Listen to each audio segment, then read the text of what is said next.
जंगबंदी की करारदाद मंजूर, 22 अरब ममालिक इसकी कर रहे थे नुमाइंदगी।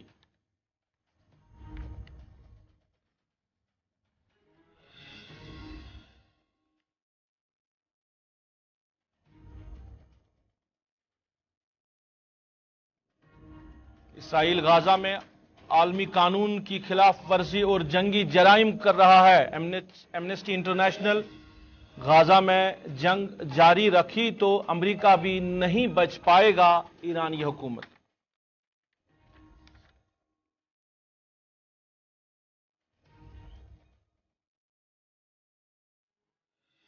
पिछले 5 सालों के अंदर जम्मू कश्मीर में अमन व कानून की सूरत हाल में वाज़ह बेहतरी आई। मिलिटेंसी के मामलात बहुत हद तक हुए कम। दिलबाग सिंह।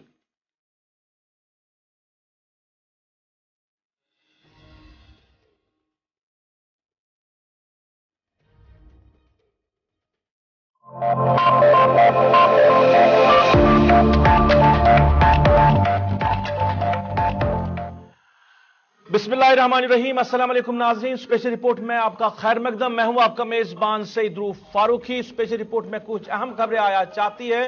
कांग्रेस ने बीजेपी पर वार किया है कि जम्मू कश्मीर के अंदर इंतखाबात करने से भारतीय जनता पार्टी डर रही है। इसके साथ साथ foundation day, UT foundation day को लेकर कई सियासी जमातों के लीडरान ने रद्दअमल दिया है और जम्मू कश्मीर के अमन कानून में बेहतरी आई है और मिलिटेंसी में वाज़ह फर्क आया है, जम्मू कश्मीर पुलिस के सरबराह ने कहा है। और भी मामलात रहेंगे, लेकिन स्पेशल रिपोर्ट का आगाज करेंगे अक़वाम मुत्तहिदा की जनरल असम्बली के हंगामी इजलास के हवाले से। एक हंगामी इजलास जनरल असम्बली में हुआ है।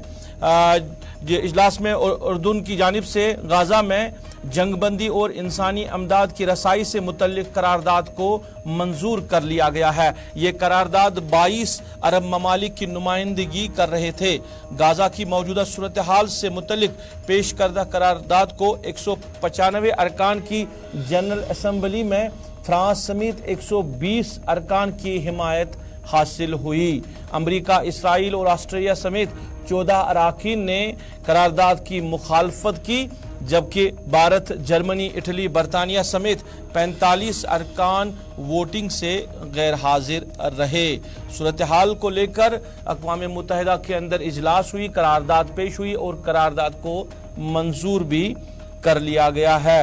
और जो सूरत हाल अभी बनी है फ़लस्तीन और इसराइल के माबैन, इसको लेकर अब जो कई बड़े ममालिक है वो इसराइल पर जोर डाल रहे हैं कि इसराइल जो है वो जंगबंदी का ऐलान करे। इधर गाजा पट्टी के अंदर मुकम्मल तौर ब्लैकआउट हो गया है और मौसूलाती जो निज़ाम है वो भी ठप होकर रह गया है। आज भी इसराइल ने फ़लस्तीनी अवाम पर हमले किए, बमबारी की और आज भी सैकड़ों की तादाद में फ़लस्तीनी जाम बहक हुए हैं और जो तादाद है वो 7,000 से ज़्यादा तजावुज़ अब कर चुकी है। गाजा जंग पर एमनेस्टी इंटरनेशनल ने भी बयान जारी किया है। इसराइल गाजा में आलमी कानून की खिलाफ वर्जी और जंगी जराइम कर रहा है। एमनेस्टी इंटरनेशनल ने बयान जारी किया कि इसराइल फ़लस्तीन के अंदर आलमी कानून की खिलाफ वर्जी कर रहा है। इधर ईरानी हुकूमत ने भी खबरदार किया है कि अगर जंग जारी रही तो इस जंग से अमेरिका भी नहीं बच पाएगा। यानी ईरान ने वार्न किया है इसराइल को, अमेरिका को, कि अगर जंग जारी रखी गई तो कोई भी बच नहीं पाएगा। खासकर अमेरिका का उन्होंने नाम लिया है कि अमेरिका नहीं बच पाएगा इस जंग से। बेहतर होगा कि इसराइल जो है वो फ़लस्तीन के अंदर जंगबंदी का ऐलान करे।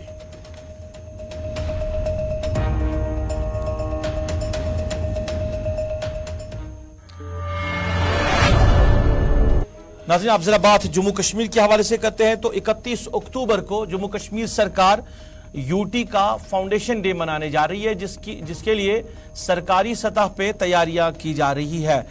इधर सियासी जमातों के लीडरान ने यूटी फाउंडेशन डे को लेकर अपना बयान जारी किया है, अपना रद्दअमल दिया है। नेशनल कॉन्फ्रेंस के तर्जुमान तनवीर सादिक ने इस पर बात करते हुए कहा कि पहले एक ये आजकल काम कर रहे हैं वो पहले ही शुरू हुए हैं 2019 से पहले। चाहे वो सड़कों की बात हो, चाहे वो प्राइम मिनिस्टर मनमोहन सिंह जी ने किया हो, चाहे वो टनल्स की बात हो, चाहे वो रेल की बात हो, चाहे वो बानेहाल टनल हो, चाहे यहाँ के अस्पताल हो, वो 2019 से सब पहले हुए हैं। 2019 के बाद कोई ऐसा काम नहीं हुआ है जिसपे ये कहें कि इनने जी कोई ऐसी चीज की है। जहां तक बात स्टेटहुड की है, स्टेटहुड हमारा हक है, जम्मू कश्मीर के लोगों का हक है कि उनको वो स्टेटहुड मिले, क्योंकि जिस तरीके से वो लिया गया वो एक गैर जमहूरी तरीके से लिया गया। और हम ये मानते हैं कि ये सरकार से ज्यादा हम सुप्रीम कोर्ट पे बहुत उम्मीद लगा कर बैठे हैं कि जब भी उनका फैसला आएगा न सिर्फ लोगों के जो एहसासात हैं उनके ऊपर बात होगी, बल्कि जो हमारे जो हुकूक हैं, जमहूरी हुकूक, उनके ऊपर बात होगी। ये आजकल जो PRI रिप्रेजेंटेटिव्स हैं उनको कह रहे हैं कि आप सेल्फीज उठाइए जो अपने काम है उनके साथ। अब आप सोचिए, एक इधर जम्मू कश्मीर अपनी पार्टी के सीनियर लीडर मुंतजिर महिदीन ने भी यूटी फाउंडेशन डे को लेकर बात की और उन्होंने बात करते हुए कहा कि सरकार अपनी नाकामियों को छुपाना चाहती है, इसलिए अब यहां पर मुख्तलिफ तरह के त्यौहार मनाए जा रहे हैं, अवाम को जमहूरियत से दूर रखा जा रहा है। देखिए, यहाँ की मौजूदा सरकार जो है वो अपनी नाकामियों को छुपाने के लिए और अवामी गैज़ गज़ब से बचने के लिए, अवाम को ज़ेर दबाव रखने के लिए मुख्तलिफ त्योहारों का इनेकाद कर रही है। वही सिलसिले आज करने जा रहे हैं। ये एक अलमिया है। हमारी तवारीख जो है, इस तवारीख का सबसे सियाह तरीन दौर जो है वो आज चल रहा है जम्मू कश्मीर में। हमसे सब कुछ छीन लिया गया, जम्मू कश्मीर के अवाम से उनके जमहूरी हुकूक छीन लिए गए। 11 साल हुए लगभग यहाँ असम्बली इंतखाबात नहीं हो रहे हैं। 2014 में लास्ट इलेक्शन हुए, उसके बाद आज तक असम्बली के चुनाव नहीं हुए। यहाँ के अवाम को अपने जमहूरी नुमाइंदे चुनने का हक छीन लिया गया उनसे और उनको महरूम रखा गया। बेरोजगारी कितनी बढ़ गई है आप उससे वाकिफ हैं। तो इन सभी चीजों को छुपाने के लिए हुकूमत नित नई चीजें ईजाद कर रही है, इससे हासिल कुछ नहीं होगा। हकीकत तो अपनी जगह हकीकत है। सरनकोट के अंदर कांग्रेस की तरफ से एक रोजा कन्वेंशन का इनेकाद किया गया है, जिसमें पार्टी के सीनियर लीडर रमन बल्ला और तारिक हमीद कर्रा मौजूद रहे। इसके साथ साथ पार्टी से वाबस्ता कई और लीडरान भी इस कन्वेंशन में शामिल रहे। इस मौके पर रमन बल्ला ने खिताब करते हुए कहा कि भारतीय जनता पार्टी जम्मू कश्मीर के अंदर इलेक्शन करवाने से डरती है, क्योंकि उनको खौफ है कि अब भारतीय जनता पार्टी से जम्मू कश्मीर की आवाम जो है वो काफ़ी दूर जा चुकी है। भारतीय जनता पार्टी ने अपना ग्राउंड जो है वो खो चुके हैं। और इसके साथ साथ उन्होंने कहा कि बीजेपी ने जम्मू कश्मीर के अंदर जमहूरियत का गला घोंट दिया है। हवाओं का रुख हमें बदलना पड़ेगा, और वो जो हवाओं का रुख जिसकी शुरुआत राहुल गांधी जी ने यहाँ पे शुरुआत की, पैदल यात्रा करके पूरे हिंदुस्तान में, और वो क्रांति जिसमें हिमाचल में बदलाव आया, कर्नाटक में बदलाव आया। अब हम इसलिए आपकी ताकत देके आपने इतना भाजपा को डरा दिया कि वो चुनाव से अब डरती है। लेकिन आज हमें जरूरत है आपके समर्थन की। हमें जम्मू कश्मीर में जिस ढंग से भाजपा ने हमें जख्म दिए, जम्मू कश्मीर का रियासत का दर्जा छीन के ये चिंगारी है, आगे तो बहुत बड़ा तूफान हम यहाँ पे लाएंगे। हमें उम्मीद है कि रियासत का दर्जा जो छीना गया था मजबूर करेंगे कि हमें रियासत का दर्जा दिया। तो पार्टी के चुनाव भी थे, लेकिन उस डर से कि कांग्रेस का कब्जा यहाँ पे होगा, भाजपा चुनाव से भाग रही है। ये जमहूरियत जिसका गला भाजपा ने घोट दिया, आज डॉक्टर अम्बेडकर साहब ने जो कॉन्स्टिट्यूशन दिया, हमारे लोगों का क्या कसूर था कि 2014 के बाद 9 साल से हम लोग असेंबली के चुनाव से महरूम हैं। अगर हमारी रियासत में चुनी हुई सरकार होती, नौजवानों के मसले हल होते। जम्मू कश्मीर के अंदर पिछले 5 सालों में मिलिटेंसी में वाज़ह कमी आई है और अमन व कानून की सूरत हाल भी बेहतर हुई है। पुलिस और अवाम में रिश्ता मजबूत हो गया है पिछले 5 सालों की अगर बात करें। इन ख्यालात का इजहार आज जम्मू कश्मीर पुलिस के सरबराह दिलबाग सिंह ने लेथपोरा पुलवामा में पासिंग आउट परेड के दौरान खिताब करते हुए किया।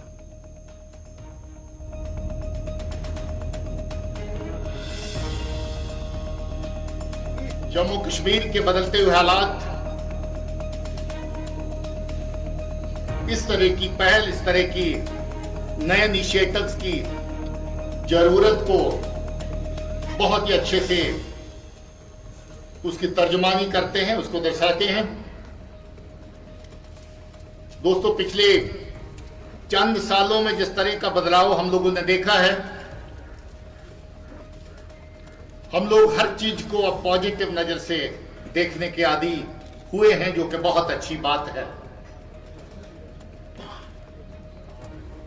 आजकल जीरो के हवाले से बातें होती हैं और मुझे बड़ी खुशी होती है इस बात की जब जीरो के हवाले से बातें होती हैं। पिछले 5 साल लोग कहते हैं और हम भी इस बात पे फख्र महसूस करते हैं, zero collateral damage during the course of operations. बहुत खुशी की बात है। लॉ एंड ऑर्डर की सिचुएशन की बात करें तो इंसिडेंट्स की तादाद भी जीरो पे आ गई है। Zero law and order situation आज की तारीख में कहीं भी पुलिस की फोर्सेस की किसी हमारे शहरी के साथ, किसी ग्रुप के साथ झड़प आज की तारीख में दिखाई नहीं देती है। जीरो लॉ एंड आज स्ट्रोक का आलमी दिन मनाया गया है। तकरीबात का इनेकाद भी किया गया है मुल्क के साथ साथ जम्मू कश्मीर में भी। अगर वादी कश्मीर की बात करें तो दिमाग की नस फटने यानी हेमरेज के मामलात की तादाद में हर साल 10% इजाफा हो रहा है। माहिरीन का कहना है कि हेमरेज की बड़ी वजह नमक का ज़्यादा इस्तेमाल करना, हाई ब्लड प्रेशर, शुगर और खून में कोलेस्ट्रॉल की मिकदार में इजाफा होना शामिल है। तहकीक में ये बात भी सामने आई है कि स्ट्रोक के मरीजों में 70% हाई ब्लड प्रेशर, 23% सिगरेट और 7% शुगर और दीगर बीमारियों में मुब्तला होने का अंदेशा होता है। श्रीनगर के गवर्नमेंट मेडिकल कॉलेज में आज इस हवाले से एक अवेयरनेस प्रोग्राम का इनेकाद किया गया है, जहां पे आगाही दी गई है कि कैसे स्ट्रोक से यानी हेमरेज से जो लोग हैं वो अपने आप को बचाए। और जो माहिरीन हैं उन्होंने इस हवाले से क्या कुछ कहा, बात करते हुए हम आपकी नजर करते हैं। आज का दिन मनाया जाता है वर्ल्ड स्ट्रोक डे। तो अगर हम देखेंगे इस वक्त जो स्ट्रोक का जो इस वक्त स्ट्रोक के केसेस जो हैं बहुत सारे बढ़ रहे हैं। इसमें हम देख रहे हैं कि दोनों तरफ के स्ट्रोक्स होते हैं हमारे, जैसे इस्कीमिक स्ट्रोक है, हेमरेजिक स्ट्रोक है। तो इस्कीमिक स्ट्रोक हमारे कंट्री में ज़्यादा देखे गए हैं। तो 80 to 85% हमारे जो स्ट्रोक्स हैं वो इस्कीमिक स्ट्रोक्स हैं। तो स्ट्रोक की वजह क्या है? अगर हम देखें स्ट्रोक की वजह क्या है, स्ट्रोक की वजह यही कॉमन जो डिजीज़ हमारी है, जैसे हमारा ब्लड प्रेशर है, हमारा स्मोकिंग है, उसके बाद कोलेस्ट्रॉल, जिनका हाई कोलेस्ट्रॉल होता है, और जो हमारे डे टू डे की लाइफ स्टाइल जो हमारा है, जो हमारा गलत लाइफ स्टाइल है, ये वजह बनते हैं स्ट्रोक की। तो स्ट्रोक को रोकने के लिए हमें सबसे पहले इन चीज़ों का ख्याल रखना है, इन चीज़ों को कंट्रोल करना है। उसके बाद अगर खुदा न खास्ता किसी को स्ट्रोक होता है तो इमीडिएटली वो जो भी उसका नज़दीक का हॉस्पिटल है तो वहाँ पे चले जाए।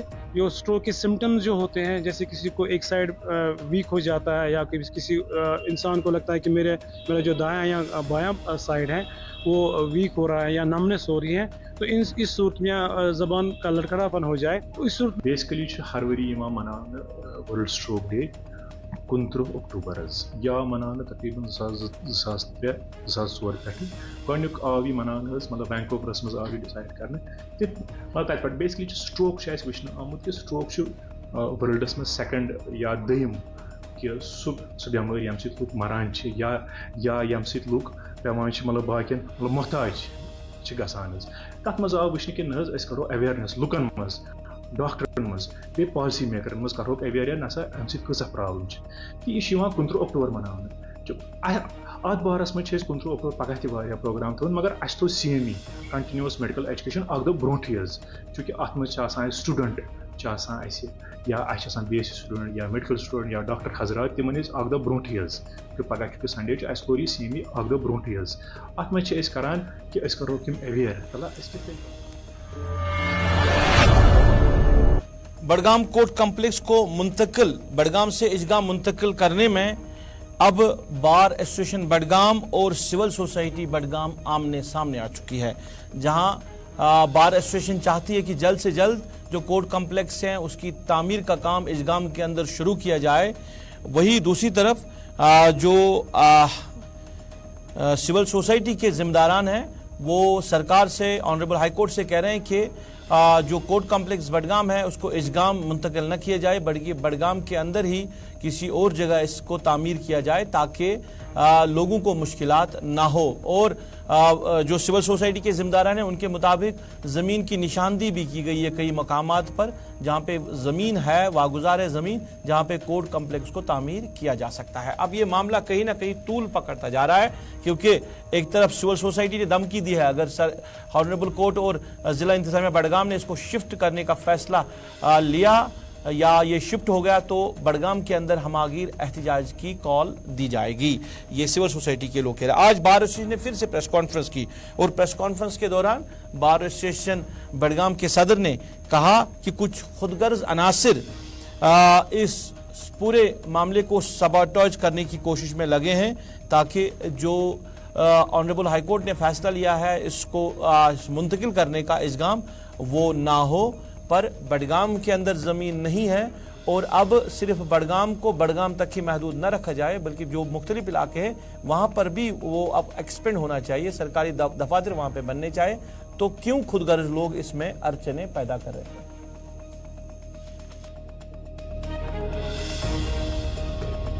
सवाल भी मैंने कहा था कि हमारी जो यहाँ पर अपने आप को कहते हैं कि हम दुकानदारों की एसोसिएशन है, तो मैंने उसके जवाब में कहा था कि दुकानदारों को लिटिगेंट्स के साथ क्या करना है। लिटिगेंट्स का काम है कोर्ट के साथ, जज साहिबान के साथ, अपने अपने वकला के साथ। यहाँ पर कोई जो लिटिगेंट है वो खरीद फरोख्त के लिए बडगाम में नहीं आता है।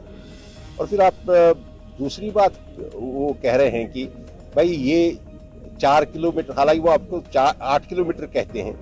कोई पॉलिटिकल एक्टिविस्ट है, उनसे इंटरव्यू करते हुए अशरफ साहब भी उनको इंटरव्यू कर रहे थे, उनने सही बात कही, कहा कि 3 किलोमीटर चलने से कोई ज़्यादा फर्क नहीं होगा।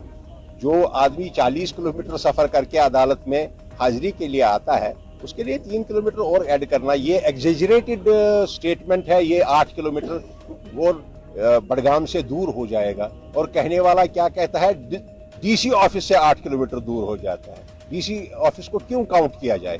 बस अड्डे को काउंट करना चाहिए, देखना चाहिए कि ये जगह जो हमारे लिए मुश्तस की गई है एक्विजिशन के लिए, वो बडगाम अड्डे से कितना दूर है। ये अगर हम यशगाम जाएंगे, बडगाम के लोगों के लिए सहूलियत पैदा हो जाएगी, ये रोड डिकंजेस्ट हो जाएगा।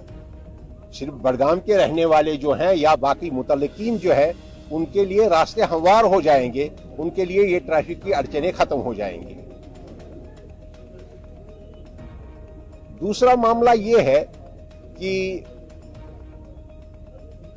जैसे मैंने पिछली बार भी कहा था कि हमारे यहाँ पर 170 वकला है और तकरीबन 60-70 मुलाजिमीन भी हैं यहाँ पर, और उसके ऊपर 4 जज साहिबान हैं। उनकी गाड़ियों का यहाँ पर पार्किंग के लिए हमारे पास कोई बंदोबस्त नहीं है। आते हुए ही इंसान को लगता है कि अंदर क्या हाल है, जब गेट के बाहर ही अदालत का जो मेन गेट है उसके बाहर भी अब लिटिगेंट्स। नेशनल हाईवे अथॉरिटी ने कोकरनाग के अंदर स्ट्रीट लाइट्स को नस्ब किया था ताकि वहां पे आवाम को फायदा मिले और जो रात देर गए कोकरनाग का सफर करते हैं उनको कहीं मुश्किलात ना हो। पर ये स्ट्रीट लाइट्स लगाने का जो मकसद था वो हासिल नहीं हुआ, आवाम को कोई फायदा नहीं मिला। आज वहां पे लोगों ने, मुकामी लोगों ने इस हवाले से बात की कि स्ट्रीट लाइट लगाई गई है पर वो किसी काम के नहीं है।